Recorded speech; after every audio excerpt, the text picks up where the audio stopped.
okike ụmụ gị na-ebe akwa bịa nụrụ ọnụ akwa anyị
Biafra dịbụ adụbụ na mbụ nọrọ onwe ya bụrụ obodo nke onwe ya na-eme ọfụma tupu ndị Britain ewere bịa kwekọta anyị na ndị ugwu na ofe mmanụ ọnụ n'ezi anya kapaji anyị na-agba oru.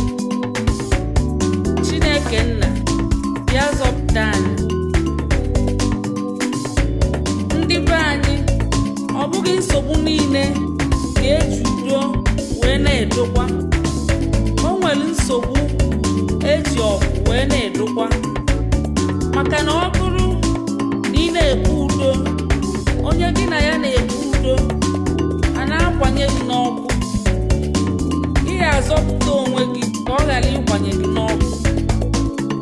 Ọ bụrụ na ịgba nkịtị na onye ahụ kwabanye gị n'ọkụ, ọ bụrụ egbuo gị, Chukwu agaghị anabata gị n'ala eze ya, maka na ọ bụ gị ji aka gị wee gbuo onwe gị.